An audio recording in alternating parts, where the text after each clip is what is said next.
మురళీ మనోహర్ గారు, పాకిస్తాన్తో సింధు జలాల ఒప్పందాన్ని పూర్తిగా రద్దు చేయాలా, లేదంటే ఉగ్రవాదంపై ఒత్తిడి పెంచేందుకు తాత్కాలికంగా నిలిపివేయడం సరిపోతుందంటారా? ఒకటి ఇప్పుడు అయితే మనం భారత్ తీసుకున్నటువంటి స్టెప్ ఏదైతుందో తాత్కాలికమనే చెప్పాం. అప్పుడు ఇది శాశ్వతంగా మనం వాటర్ క్లోజ్ చేస్తామని మనం ఏం చెప్పలేదు ఎక్కడ కూడా. పైగా ఈ ఈ యొక్క నదుల పైన మనం ఇప్పటికే చినాబ్ అనే నది మేజర్ గా ఇప్పుడు మనం పంపించే వాటర్ చినాబ్ నుంచి వెళ్తుంది. చినాబ్ పైన మనం 3 డ్యామ్స్ కట్టాం. బగ్లిహామ్, దూల్ హస్తి, సలాల్ డ్యామ్ అని చెప్పేసి ఈ 3 డ్యామ్లు మనం కట్టాం. ఇవి అన్ని కూడా ఏవి కూడా వాటర్ ను స్టోరేజ్ చేయడానికి కాదు, కేవలము విద్యుత్తును ఉత్పత్తి చేయడానికి మాత్రమే మనం కట్టాం. కనుక ఎంత నిజాయితీగా ఉన్నామంటే అంటే మనం డ్యామ్స్ కడితే నీళ్లు వెళ్ళవు వాళ్ళకి అసలు. కనుక ఇవి ఓన్లీ కాసేపు తాత్కాలికంగా ఆపి వదిలేసేటువంటి డ్యామ్స్ ఇవన్నీ కూడా. అయితే మొన్న ఈ మధ్యలో మనం క్రస్ట్ గేట్లు ఎత్తేసాం కూడా. జస్ట్ ఫ్యూ మంత్స్ బ్యాక్ లక్షల క్యూసెక్ల నీళ్లు పాకిస్తాన్కి వెళ్ళాయి. కొందరు విమర్శ కూడా చేశారు అక్కడక్కడ, అయ్యో భయపడ్డారా భారత్ అని చెప్పేసి. కాదు కాదు, భయపడి కాదు. మనకు ఈ సిల్టేషన్ ఎక్కువ అయిపోయింది. ఈ హిమాలయన్ డ్యామ్స్ పైన ఎప్పుడు కూడా అంటే హైట్ లో ఉంటుంది. ఇక్కడ మన కృష్ణా గోదావరి లాగా కాదు అవి. కనుక విపరీతమైన మట్టిని తీసుకొస్తాయి. అది ప్రతి ఏడాది మట్టి పూటిక ఎక్కువగా ఉంటుంది, దాన్ని తొలగించే పని కూడా ఉంటుంది చాలా. అలా పూటిక ఎక్కువైపోయి విపరీతంగా ఉన్న సందర్భంలో నీళ్లు అందులో ఎక్కువ ఉండవు. కనుక వదిలేసాము. వదిలేస్తే ఎన్ని నీళ్లు వాళ్ళకి వెళ్ళాయంటే వాళ్ళు తట్టుకోలేని వాటర్ వాళ్ళకు మనం ఇచ్చాము.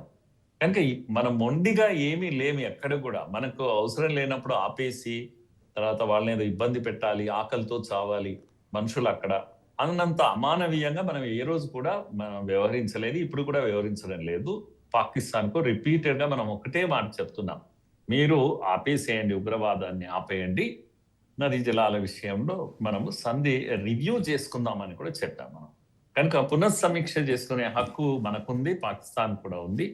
కనుక మీరు వెంటనే ఏం చేయాలి, మనం ఆ పని మనం పూర్తి చేసి ఉదాహరణకు మనం పెహల్గామ్ తర్వాత ఆపరేషన్ సింధూర్ మనం దాడులు చేశాం. 9 స్థలాల్లో ఉగ్ర వీటిపైన స్థావరాల పైన మనం దాడులు చేశాం, విధ్వంసం చేశాం.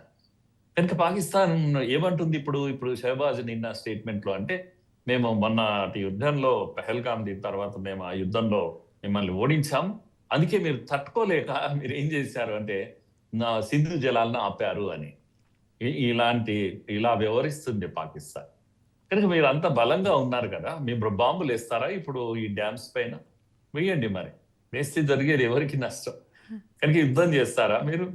కనుక ఇదంతా కూడా నా పాయింట్ ఏంటంటమ్మా, వీళ్ళు ఇంతవరకు ఒక స్టేట్మెంట్ ఇచ్చారు, అంతర్జాతీయ న్యాయస్థానాలు వెళ్తాము అని.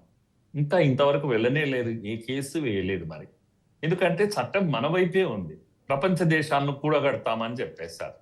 మరి ఎక్కడ కూడగట్టారు? ఏ 2 దేశాలన్నా దగ్గరికి వచ్చి అడిగాయా ఈ విషయాన్ని? ఇండియాని అడిగాయా? ఏ దేశం అడగలేదే. లష్కర్ తోయిబా యొక్క స్టేజ్ పైన ఆ మునీర్ అనేవాడు కూర్చొని మాట్లాడతాడు ఇప్పటికి కూడా. ఇంత జరిగాక, ఇంత సింధు జలాలు ఆపాక కూడా మీరు ఈవెన్ అప్పుడు ఆపరేషన్ సింధూర్ అప్పుడు మనము ఉగ్ర స్థావరాల పైన దాడి చేసినప్పుడు ఆ శవాల అంత్యక్రియల్లో స్వయంగా మునీర్ పాల్గొంటాడు. ఎవరు? వీళ్ళంతా కూడా నోటెడ్ టెర్రరిస్టులు, ఇంటర్నేషనల్లీ రినౌన్ టెర్రరిస్టులు వీళ్ళంతా కూడా. ఇది పాకిస్తాన్ యొక్క ధోరణి. కనుక మేము టెర్రరిస్టులతోనే ఉంటాము, టెర్రరిస్టులను పంట పండించినట్టుగా పండిస్తాము ఆ దేశంలో. కనుక ఉగ్ర సంస్థలు ప్రపంచానికే ఒక ప్రమాదంగా మారుతున్నటువంటి సందర్భంలో ఏ దేశం కూడా ఇప్పుడు ముందుకొచ్చి అయ్యో పాపం వాళ్ళకు మంచినీళ్ళు ఇవ్వండి అని అడిగేటువంటి పరిస్థితి కూడా లేదు. అందుకే మనకు అంతర్జాతీయంగా ఎలాంటి ఒత్తిడి ఇప్పటికైతే లేదమ్మా. ఇది కేవలము మనం విధించినటువంటి షరతు. కనుక అక్రాస్ ది టేబుల్ చర్చలు జరగాలంటే ఫస్ట్ మీరు క్లీన్ గా బయటికి రావాలి, వచ్చేసి తప్పకుండా టేబుల్స్ పైన కూర్చుందాం, మాట్లాడుకోవచ్చు, రివ్యూ చేసుకోవచ్చు. మొత్తం ఒప్పందాన్ని 80 కాదు 50-50 చేసుకుందామా, లేకపోతే ఇంకేదైనా చేద్దామా. అంటే మినిమం వాటర్ అయితే తప్పకుండా మనం ఇవ్వగలుగుతాం. వాటర్ సఫిషియెంట్ గా ఉంది ఈ నదులలో. మనకు కూడా కాస్త ఇప్పటికి కూడా ఇది కనుక ఆపడం వల్ల మనం కనుక డ్యామ్స్ కడితే రాజస్థాన్ ఎడారి వరకు కూడా నీళ్లు వస్తాయమ్మా మనకు. కనుక మనం ఎంతో నష్టపోతున్నాం దీనివల్ల. కనుక మనము ఇప్పట్లో అనలేదు కానీ భవిష్యత్తులో నిజంగా అయితే శాశ్వతంగా కూడా ఆపేసి నీళ్లు తరలించుకోవాలి. వాస్తవంగా మన అవసరాలు అంత ఉన్నాయి కనుక. ఓకే సో ఇప్పటికైతే మనం ఆ విధంగా ఎలాంటి నిర్ణయం తీసుకోలేదు. తాత్కాలికమే ఇప్పటికీ. Okay sir, thank you sir. Special డిబేట్లో పాల్గొని మీ అభిప్రాయాన్ని మాతో షేర్ Thanks, చేసుకున్నందుకు thank you so much sir.